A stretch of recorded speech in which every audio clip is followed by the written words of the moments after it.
अस्सलाम वालेकुम। उम्मीद है जी आप सब ठीक ठाक होंगे। आज एक फ्रंट ओपन शर्ट का जो दामन है उसकी डिज़ाइनिंग आपके साथ शेयर करूंगी। तो सबसे पहले तो जी आपसे गुजारिश है कि अगर आप चैनल पे नए हैं तो प्लीज़ चैनल को ज़रूर सब्सक्राइब कर लें।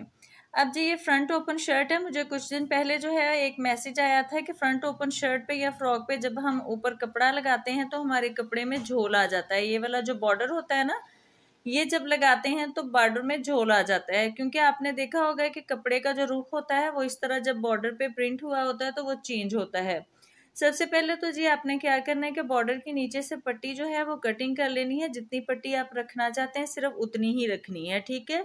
और इसको अच्छी तरह से आपने प्रेस कर लेना है, ठीक है जी। अच्छी तरह से प्रेस कर लेना है और जो पट्टी है वो कटिंग कर लेनी है। और जितना आपका मतलूबा है दामन, उससे आपने 1 इंच जो फैब्रिक है वो एक्स्ट्रा रखना है। जितना आपका दामन की चौड़ाई है उससे चौड़ाई जो है वो इस बॉर्डर की आपने 1 इंच जो है वो ज्यादा रखनी है। क्योंकि आप देख सकते हैं कि शर्ट जो है ये A-लाइन है, तो ऊपर से ये जो है वो थोड़ी सी कम चौड़ी है और नीचे से ज्यादा चौड़ी है। इस वजह से मैंने इसको 1 इंच जो है वो एक्स्ट्रा रखा है। अब जी ये पट्टी लेनी है रिविल्स विल। अगर इस पे सीधा बिल्कुल बॉर्डर लगाएंगे तो फिर आपको लास्ट में उसमें झोल आ जाएगा। इस वजह से आपने पहले इस पे इस्त्री अच्छी तरह से करके इसके जो कोने हैं उसकी तह बैठा लेनी है और बाद में आपने रिविल्स विल लेनी है। और जो फ्रंट ओपन वाली जो साइड है ना, उस साइड पे आपने बॉर्डर को बिल्कुल सीधा रखना है। जितनी भी रेब है वो आपने दूसरी साइड पे लेके जानी है। अब इसके नीचे जी रिविल्स विल रखनी है और रखने के बाद ऊपर से मैंने इसको प्रेस कर लेना है। ये देखिए जी मैंने इस्त्री कर लिया। बिल्कुल मैंने बॉर्डर जो है फ्रंट पे वो सीधा लगाया, जो रेप साइड है वो मैं साइड पे ले जाऊंगी, ठीक है। अब इस साइड पे भी आपने जितना इसके अंदर, चूंकि मैंने लेस अटैच करनी है इस वजह से मैं इसके किनारे किनारे पे नहीं लगाऊंगी। मैं थोड़ा सा फासला छोड़ने के बाद जो है वो रिल्स विल इसके नीचे कपड़े के रखूंगी और इसके ऊपर प्रेस कर लूंगी। अब देखें बॉर्डर में किसी किस्म का कोई झोल नहीं आएगा। ये प्रेस होने के बाद चिपक जाएगा कपड़ा, और जब चिपक जाएगा तो फिर आप आसानी से इसके ऊपर सिलाई लगा लेंगे। अगर आप बिगनर भी हैं या फिर आप पहले भी स्टिचिंग करना जानते हैं तो भी आप इस मेथड को जो है वो फॉलो कीजिएगा। आपको लगाना जो बॉर्डर है वो बहुत आसान हो जाएगा। किसी किस्म का कोई झोल जो है वो नहीं आएगा। आपने जो प्रेस करना है, जो इसकी तह बिठानी है वो फ्रंट की तरफ से बिठानी है। रेब साइड जो है वो आपने बाहर की तरफ निकालनी है। अब ये देखें जी सिलाई इस तरह से शुरू की। सिलाई आपने नीचे वाली साइड से बॉर्डर के शुरू करनी है और फिर इस तरह से मशीन को टर्न करने के बाद अब मैंने इसके किनारे किनारे पे, चूंकि आपको पहले भी बताया था कि मैंने इसके किनारे पे जो है वो रिविल्स विल नहीं चिपकाई है बल्कि थोड़ा सा फासला रख के चिपकाई है, क्योंकि मैंने इस पे लेस अटैच करनी है। अब लेस जो है इस तरह से रखेंगे और इसके ऊपर जो है सिलाई लगा लेंगे। इस तरह से आप अपनी जो फ्रॉक्स होती हैं, पैनल वाली फ्रॉक्स होती हैं या दूसरी फ्रॉक्स होती हैं, उन सब पे इसी तरह से आप जो बॉर्डर है वो अटैच कर सकते हैं।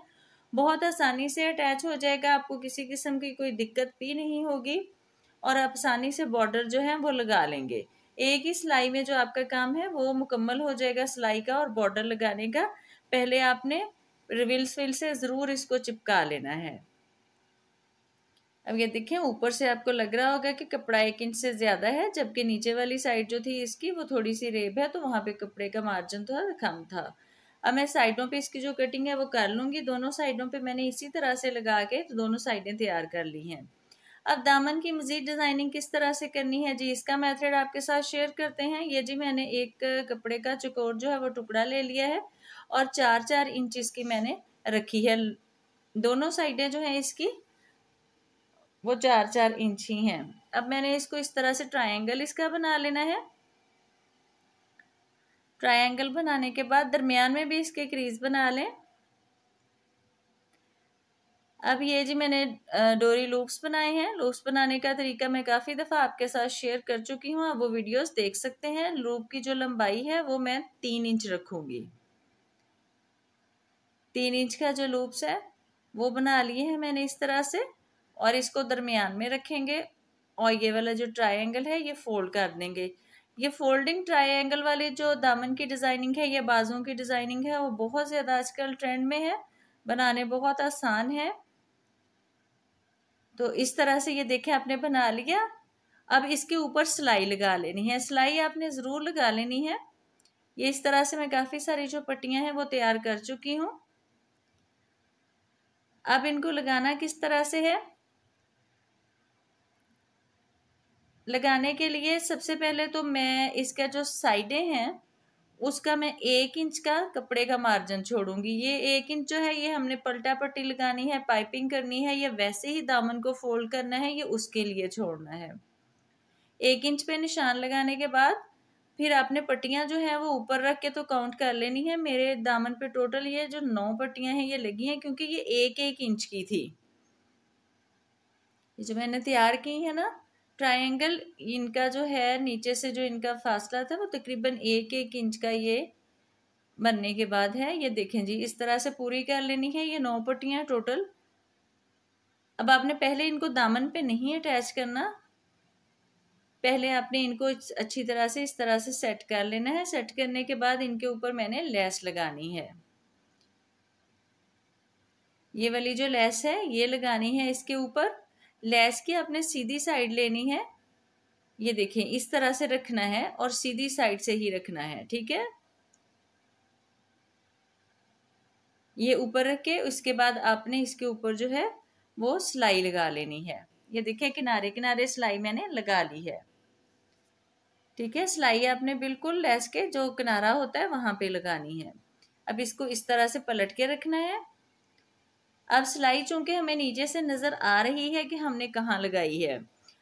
अब जो पलटा पट्टी है मैंने इसके ऊपर लगानी, वो भी मैं अभी इसके ऊपर लगा लूंगी। ये देखें जी, पलटा पट्टी ऐसे रखेंगे, फ्रंट की तरफ 1 इंच इसको बढ़ता हुआ रखेंगे, क्योंकि बाद में हमने जब इसको पलटाना है तो फिर हमने इसको फोल्ड करना है। तो इस वजह से ये देख, इसको 1 इंच जो है वो मैंने बढ़ा रखा है। अब सिलाई नजर आ रही है, सेम उसी सिलाई के ऊपर इसको रख के तो मैंने सिलाई लगा ली है, ठीक है। सिलाई लगाने के बाद ये देखिए जी, बिल्कुल हमारे जो है ये परफेक्ट तरीके से लग गए हैं फोल्डिंग ट्रायंगल। और अब पलटा पट्टी जो एक्स्ट्रा मैंने रखी थी उसको इस तरह से मैं फोल्ड कर लूंगी। फोल्ड करके अच्छी तरह से इसको प्रेस कर लेंगे और प्रेस करने के बाद इसके ऊपर सिलाई लगा लेंगे। सिलाई लगा लें या तुरपाई कर लें, जो भी आप करना चाहते हैं। ये दामन की दोनों साइडें देखे जी मैंने इसी तरह से तैयार कर ली है। और मैंने ये वाली जो पलटा पट्टी है इसके ऊपर सिलाइयाँ लगाई हैं और लेस जो है वो भी दामन पे लगा ली है। साइडों पे भी मैंने इसके पलटा पट्टी के साथ लेस जो है अटैच की। दामन आप देख सकते हैं नीचे से बिल्कुल भी इसके झोल नहीं आया। पलटा पट्टी भी जब आप कट करते हैं तो बिल्कुल उसका जो है माप के कट करें, जितनी भी आपने रखनी, 1.5 इंच या 1 इंच। उम्मीद है जी दामन की ये डिज़ाइनिंग आपको अच्छी लगी होगी। काइंडली कमेंट बॉक्स में कमेंट लाजमी कीजिएगा। वीडियो भी फुल वॉच कीजिएगा। वीडियो देखने के लिए आपका बहुत शुक्रिया जी। अल्लाह हाफिज़।